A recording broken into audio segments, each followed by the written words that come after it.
Alright guys, I'm back again. This is going to be video 6. Verusteleka Remote Military March. I'm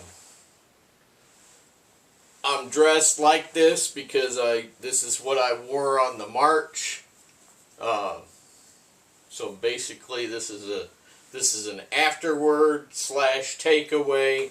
What I took away from the whole scenario and whatnot, what I wore, what I put together for a rucksack to do this thing. I'm gonna do this again in October. I'm saying this over and over because, you know, it was kind of fun, you know, even though it was painful in a way, because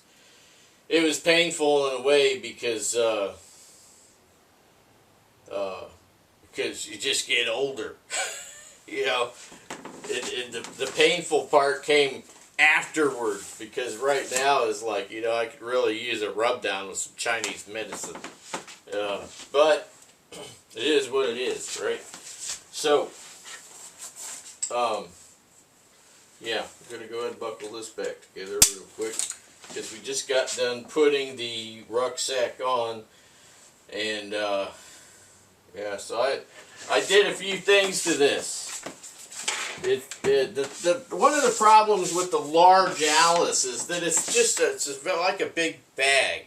There's not a lot of compression straps to like keep the load stable. It kind of, you know, stuff jostles around, whatnot. You try to compress it as much as you can and whatnot, but it's difficult. I did add one compression strap hastily to it that goes around the original 3 pouches. However,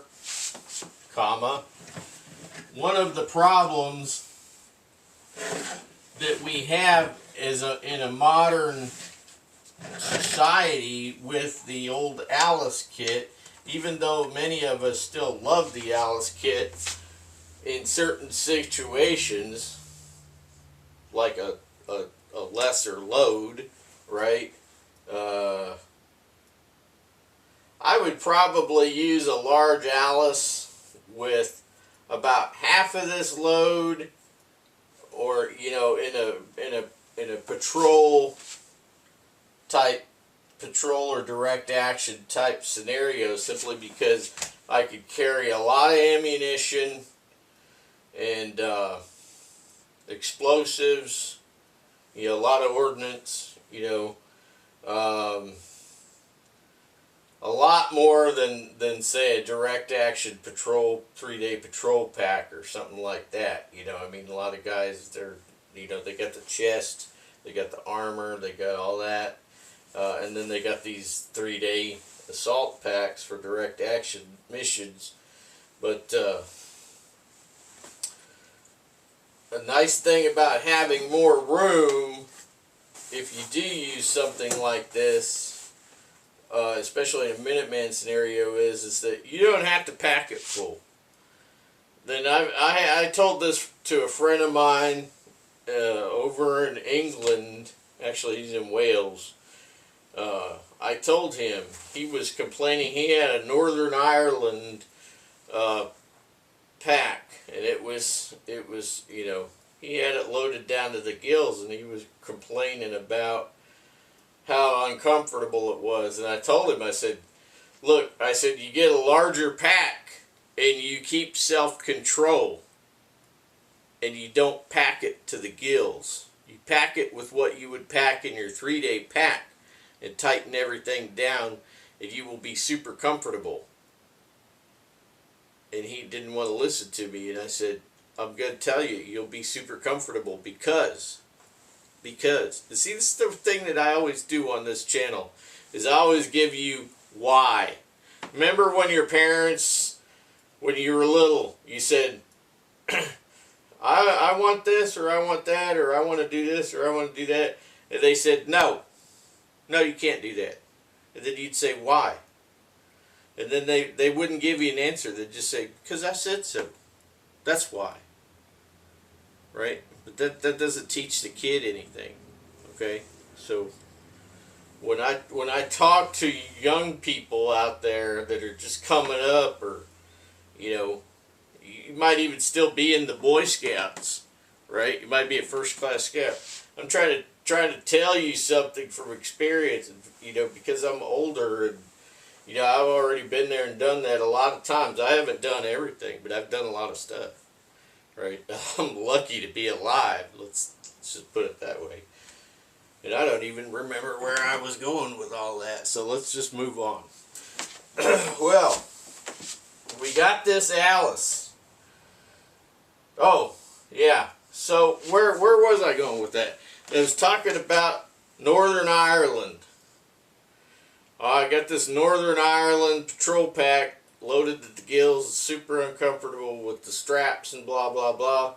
So I told him to get a larger pack, put the same amount in it, don't put any more, have self-control. So why is that? Why? Right? That's why we got off on that tangent with why. Why is because when you have a larger pack with that's made for larger loads, it carries small loads with ease. Makes it so much more comfortable to carry small loads because it's designed to carry large loads, especially modern packs. Modern packs that are made to carry large loads carry small loads with ease because they are designed to carry the mother load. Okay, that's what it's about. All right.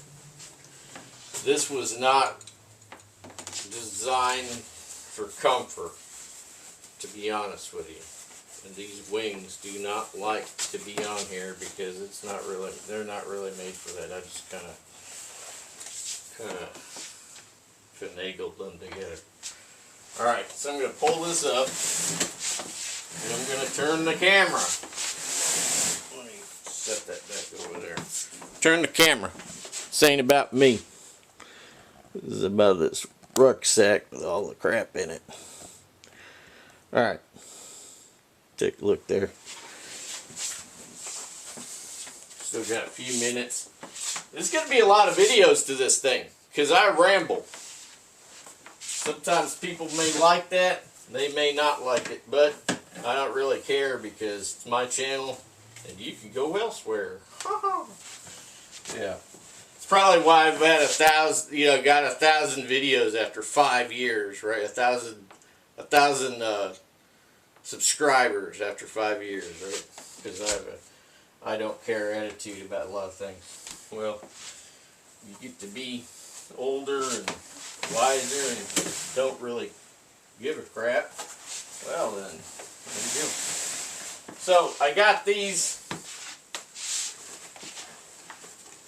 official military sustainment pouches here on each side. These are Woodland, M81 Woodland, right?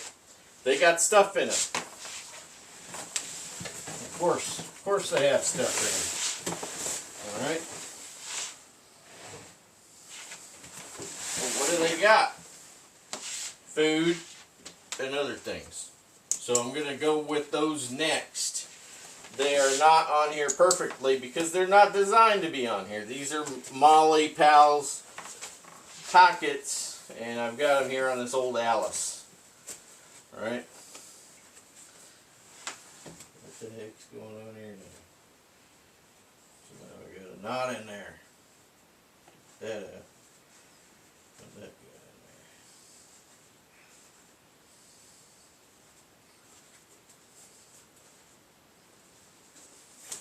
there. There we go. There we go. Now, what's in this pocket? Let's put some of this over here.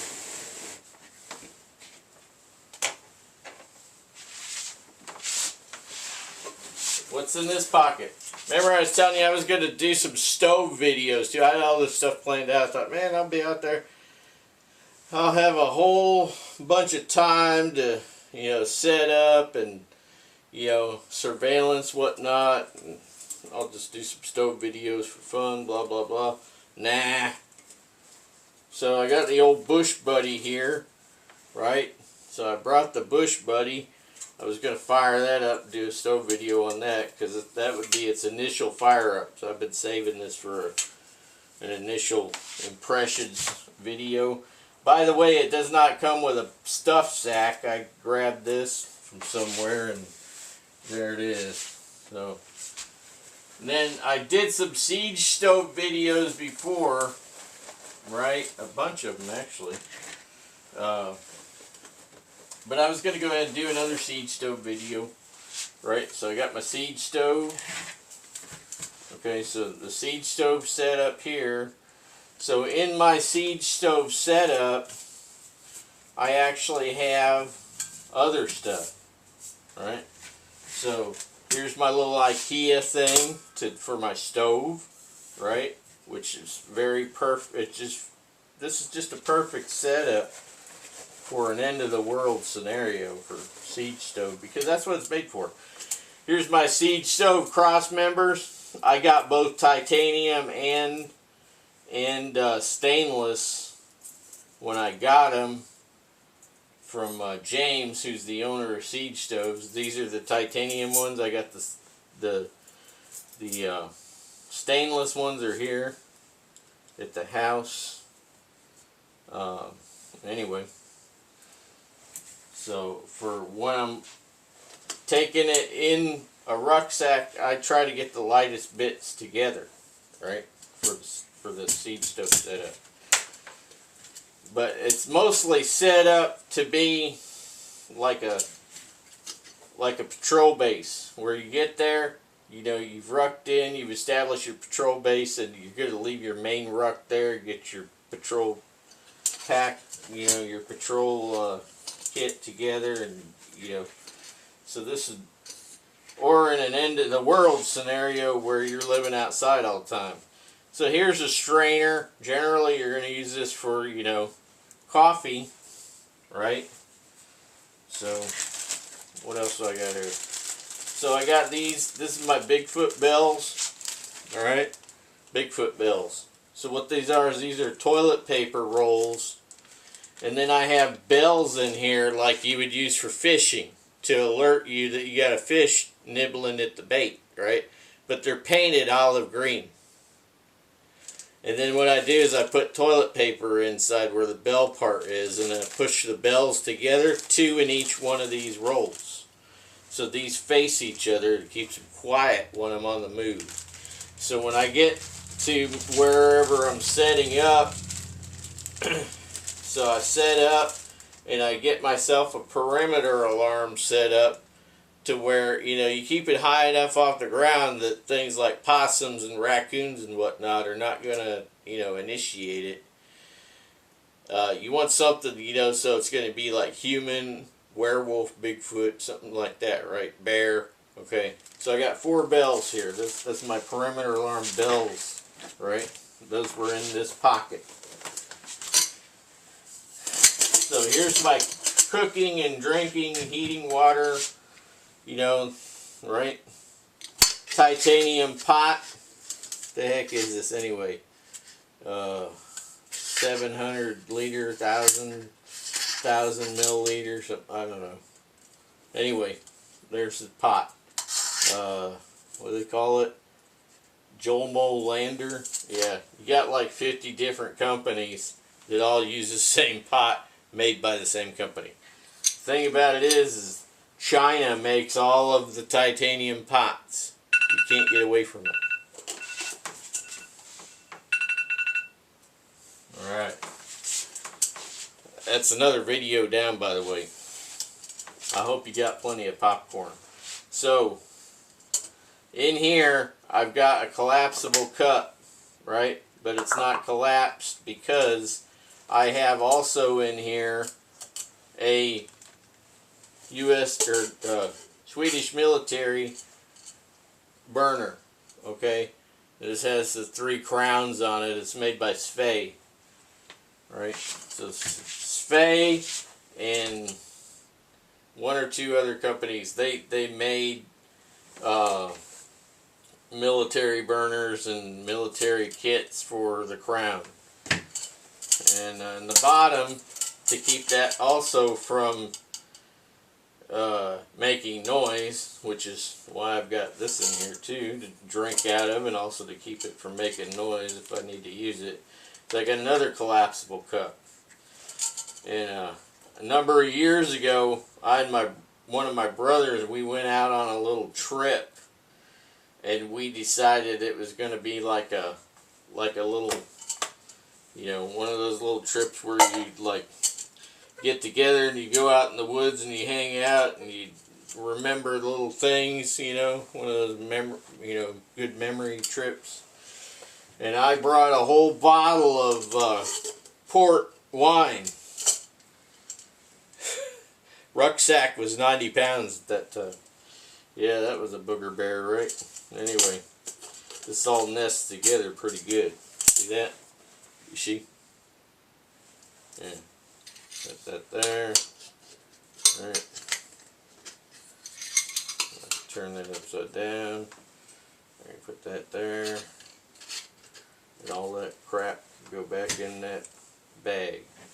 Now when this bag came with this Jomo Lander, it had this stupid red cord, and I took that cord out, threw it away, and I put some coyote brown paracord in there, because that's what you do. That's what you do, right?